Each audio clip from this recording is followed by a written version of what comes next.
Are you fed up with the tasteless, boring, preservative-filled sandwich bread that comes from the grocery store, but not quite ready to shell out $10 a loaf for quality artisan bread from the local bakery? Let's not even talk about how many bakeries are cutting corners nowadays using inferior ingredients and additives to increase flavor, texture, and shelf life. Well, then have I got the recipe for you. Also, I'm going to be sharing my tip later on how we store bread to get the most of it, and we can have fresh tasting bread any day, even when I don't feel like baking. Coming up.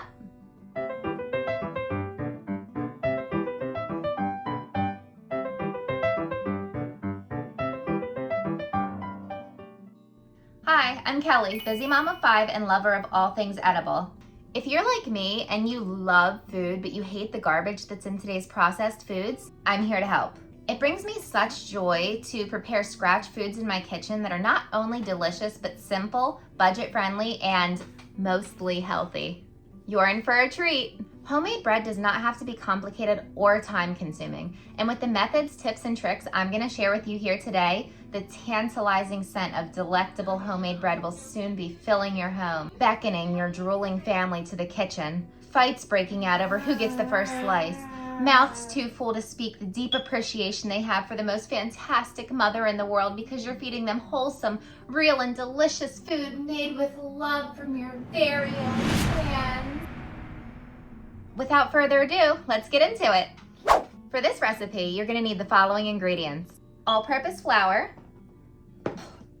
milk, I'm using whole cow's milk, but feel free to use whatever kind you like, warm water. You want it to be just warm enough to help the yeast rise, but you don't want it to be hot. So as long as you can stick your finger in there comfortably and it doesn't burn you and you can keep it in there, you're good. I do recommend having a thermometer on hand for cooking and baking, but you can always get this later. It's not necessary. It's just nice to have. I got mine on Amazon. I've been through a couple over the years. A few of them died an untimely death in a hot vat of oil. We're not gonna talk about that. Yeast. I use Rapid Rise instant yeast. I buy it in bulk actually because the little packets are not cost effective at all, especially if you're baking a lot. I usually buy like a pound or two at a time and it keeps for, I ran out of it after about like a year maybe. Once you open the big bag of it, you wanna keep it in a sealed jar in the dark corner of your refrigerator. Softened butter.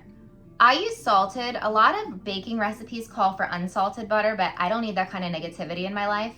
And for the love of Paula Deen, please use real butter. Don't use the imitation stuff. It's like one molecule away from plastic. It's disgusting.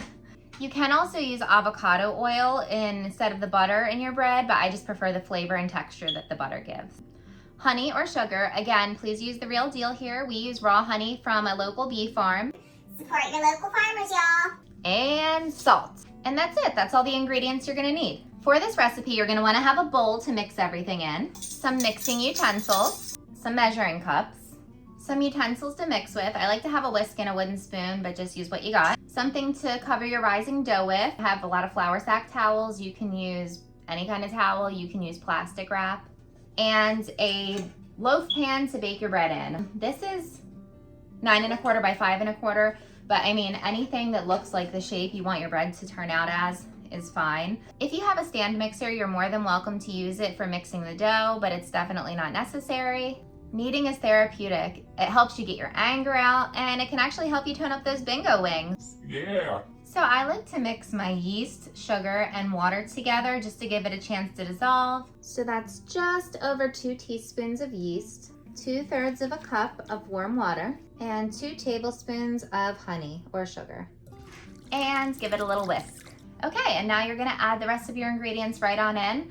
I do just wanna remind you, having a scale is very helpful when measuring your flour. You can weigh it instead. Totally not necessary though. Just remember, if you are using measuring cups, you want to scoop your flour in very gently. Don't pack it down. And then you're gonna use a knife or another flat edge to kind of level it off. Okay, so you're gonna start out with about 3 cups of flour. That's like 360 grams if you're weighing it. And you're probably gonna end up needing more, but we wanna start out with that and get it all mixed really well. Our milk, which is a 1/2 cup of milk, a 1/4 cup of softened butter, which is about 57 grams if you're weighing it, about 1.5 teaspoons of salt, and then we're gonna mix everything and combine it. From here, we're just basically gonna keep adding a little bit of flour at a time until it starts to come together how we want it. So I generally end up with about 4 cups, but it really, again, depends on the humidity in your kitchen. Depends a lot what season you're in and all that. So this is why a wooden spoon's nice, because it's very sturdy and you can really get in there a little more. I usually, once it starts to come together, I only add like an extra tablespoon or so at a time, because you don't want to add too much. You still want your dough to have a good amount of moisture. After it's fairly combined, you can either continue with your stand mixer or you can pop it on a floured surface, and you're gonna hand knead it for about 6 to 8 minutes. Stand mixer, probably 3 to 5 minutes on medium. Get a little bit of flour on your hands to minimize sticking, and we're just gonna go to town. There's no right or wrong way to knead bread. Twist and turn is usually how people do it, 90-degree rotation, but again, just do whatever you gotta do. And you'll see it starts to come together as you go. You don't wanna add too much flour, so I usually keep some off to the side here, but you wanna make sure it's not sticking to your surface or to your hands too much. Another nice tool to have in your arsenal, but totally not necessary, is a bench scraper. If your dough does stick to the surface, it's pretty good right now. I've been kneading it for about 5 minutes, but this will easily take care of that, and it's also great for cleaning up. As you can see, my dough has taken on a different consistency. It's a lot smoother and more elastic. Kneading develops the gluten in your dough, which is what helps give it that beautiful rise and that scrumptious texture. Once you're satisfied with your labor, and your dough is pretty much where you want it, you're going to return it to the bowl that you were mixing in, cover it, and let it rise until puffy. This can take anywhere from like a half an hour to an hour. What I usually like to do is I'll preheat my oven to 350 for only 60 seconds, and then I'll turn it right off, and then I'll put my covered dough in there, and it just provides a slightly warmer environment for it to rise in, and it rises a little quicker. If your kitchen's really warm, you can just leave it on the counter. Sometimes, as much as I hate plastic, I'll even cover it with saran wrap instead and pop it in the fridge. Oh my gosh, that was just ugly. Let's try that again. This slows down the rising and buys you some time. So what I'm gonna do right now, because my kids have an event coming up today, I am gonna cover it with plastic wrap, and I'm gonna pop it in my fridge for a couple hours, and then I will see you after this video fast forwards.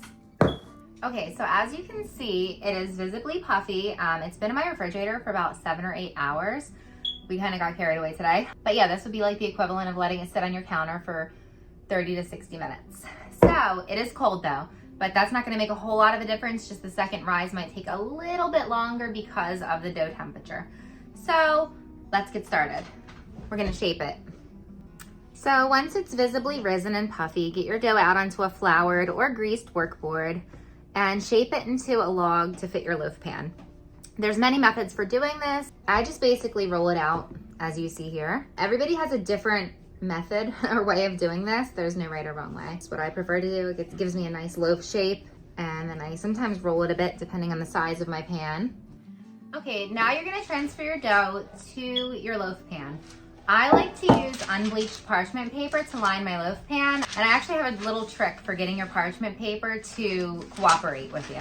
First, what you want to do is crinkle it, and then uncrinkle it, and then crinkle it again, and uncrinkle it. Now, it's form-fitting. So as you can see,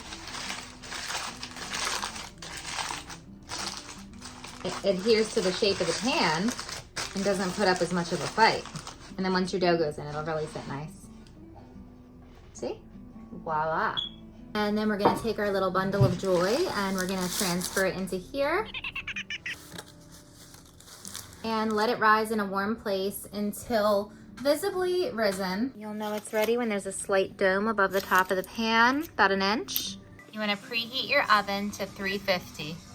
Oven's preheated, you're gonna pop it in and bake it for about 30 to 35 minutes. If you have a thermometer, it should read about 190 degrees Fahrenheit in the center of the loaf, but I rarely ever check. Hi.